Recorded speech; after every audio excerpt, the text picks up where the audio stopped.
Hello, welcome to a video giving an update on the terrain table.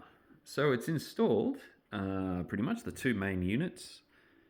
It is 90 centimeters deep, about 95 centimeters high, and about just over 3 meters long, the length down to here. So it's made of pine.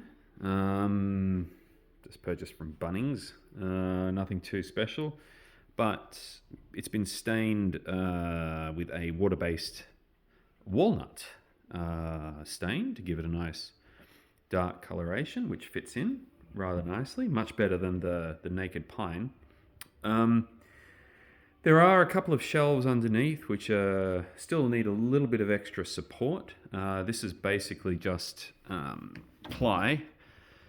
What we've done, so we've got sort of the square legs here, bolted in like so. You can see how that is there. A couple of bolts around the place. And then these have got supports on either end, again bolted in here. And what we've done is drill a hole here, and here, so these are adjustable up and down if decide to change the height of those shelves to put more here or less here. There's also, so this is really for storage.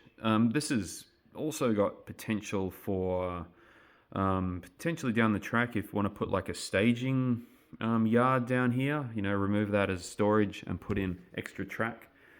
But that would require something a little bit more elaborate, like one of the helices to be built, where you bring the track down in like a loop and then it can come down that way. But that's not planned in the near future at all, but that's a possibility. So there's a shelf there. It was built in 2 units, 1 unit here, 1 unit here. Presently, they are just held together, just to stabilize it with a clamp like that.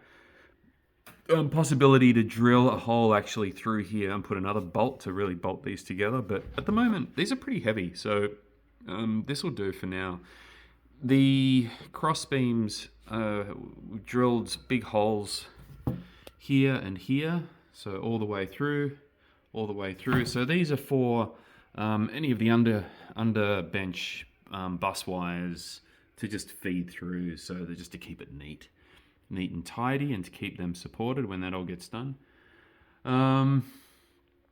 The feet, there was sort of like, I was thinking a few different options for the feet, such as casters or wheels, but ended up going with these adjustable feet, which you can screw.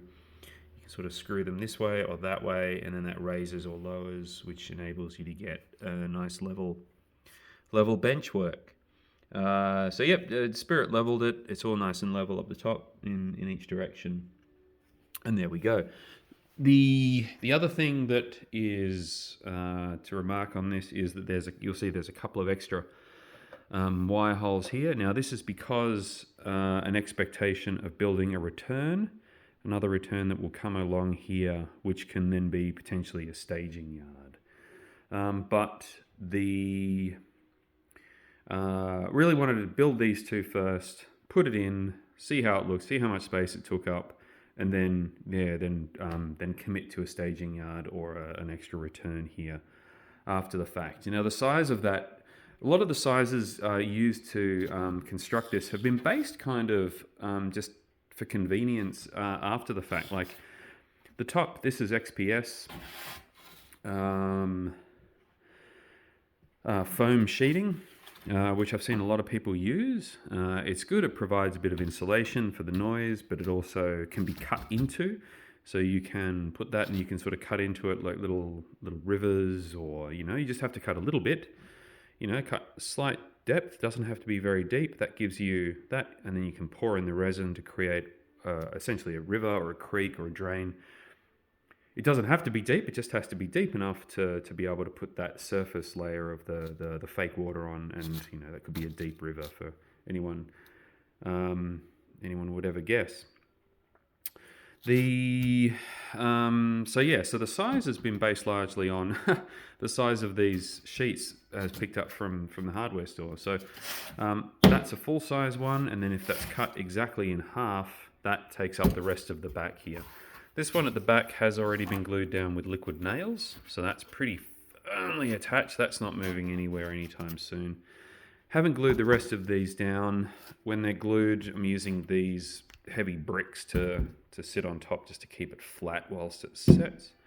So I'm going to do them in stages, but the other reason why I haven't glued the rest of these on is because I'm going to pick up some new liquid nails. We were using some of Nick's the other day, but it was a bit old, sort of have difficulty extruding. So I'm going to pick up some new stuff, which will hopefully go on a bit easier. And also, before gluing them down, probably going to paint these so they're not sort of a jarring blue color.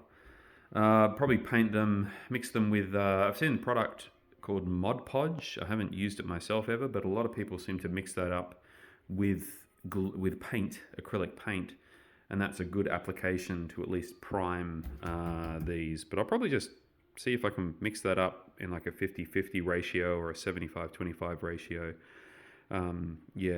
Favoring Mod Podge, and paint that on because it's got a sealer in it, and it's sort of like a glue in there as well. A lot of it's sort of like a PVA glue, but it's mixed in with a proprietary product as a sealer. It makes it run, from what I've seen.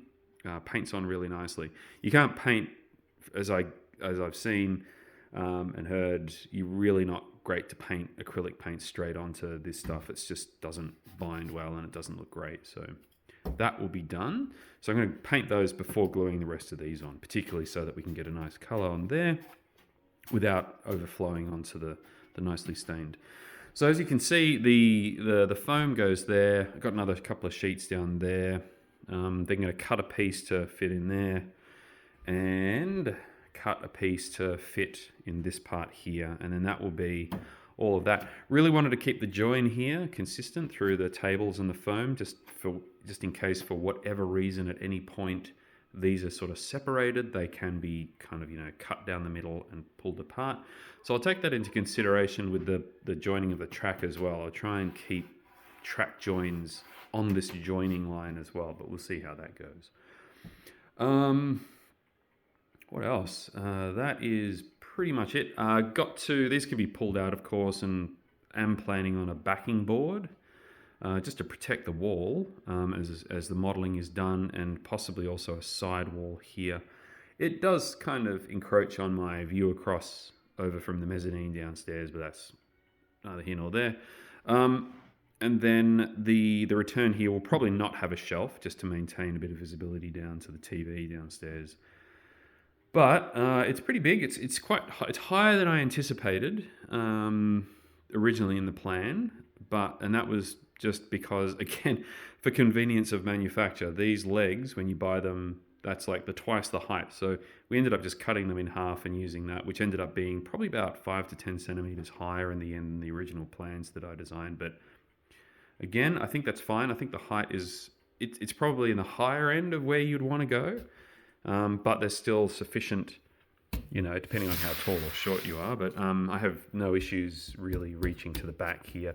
It might get a little fiddly when doing some of the high detail terrain work or track setting or whatever it is. But again, using Caddo unit track, so there's not going to be a whole lot of faffing around with actually placing the track down, not like we do with Flex Track. So that's a bonus. And yeah, that's that. I don't know if I've done a video of the DCC. It's been a while since I've done a video, but I picked up the DCC NCE unit, and I'm just testing that out. Locomotive, picked one up. One of these. Works really nice on DCC. So once everything gets up and running, again, I'll sort of show that. I'm not sure if I've done a video on that already. I don't think I have, actually. Might have done. Don't know. Can't remember. So so the next stage is basically paint this stuff, glue it down, paint it like a dark brown or a black, so it's got the sort of foundational color and not this sort of blue until you cut into it, of course. Glue that down, And just then actually get probably back to designing the layout, making sure that I'm happy with it, if there's any changes to be made. And then start buying track, putting it down, I'm continuing to work on some of the models. I've done a few. Of course, the one that everyone gets, the Walters Cement Factory, the Medusa Cement Factory. This is it here. I've gone for a very worn and weathered look to it. I don't know if you can sort of see very well there. See if I can get some extra light in here. Gone with a very worn and weathered look. It's a lot of airbrushing, a lot of dirt, a lot of grime, rust, what have you. So this goes, so you have the track running through here. This is for a road where you can have trucks come up.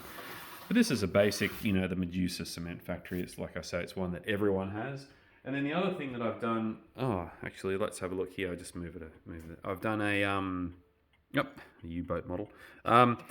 This one is parts of a local propane or bottled gas distributor. So that'll give me operations with tank cars. Here's a few of these are old, the old cars again that from my childhood that I have actually something that I haven't done a video on. I don't think is let's move this over here so there's better light. Is what I've done is I have actually this has got little. Is I've weighed them. I've added weights. This one I think has got ball bearings in it, or BBs, and I've replaced the bogies and with micro trains. So with the couplers, added new couplers. These are much better than the old big clampy clamp ones. Can't remember what they're called now, but anyway, they're the ones that were on pretty much every train from back in the day, which are kind of shit. So they've been replaced. These ones are much better. And I found, come on, here we go. I found with replacing the wheel sets that derailments have essentially stopped. No more derailments.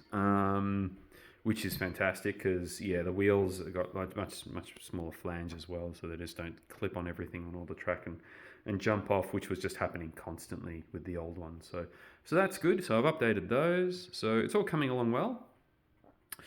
A lot of work to be done. This is like years. This is being set up for the next however many years. To work on. It'll never end probably, and there'll be lots of changes and modifications over the years to come. So I just want to document the start here and give an update to show that I've been working on this with Nick. Big thanks to Nick. Couldn't have done this without him. Did this at his place in his garage. So he had the tools and the space to do this woodworking, and between us it was a lot of fun. We built it over probably 2 or 3 months, I want to say, a couple of hours, weekends here and weekend there. So as a project, it's been fun. It's a really good chance to hang out and work on something constructive together, which is rewarding. So thanks Nick. Look forward to continue working on this, and that is probably about as much as I want to rabbit on today about this. And the next video on the train set will hopefully be once the foam's painted.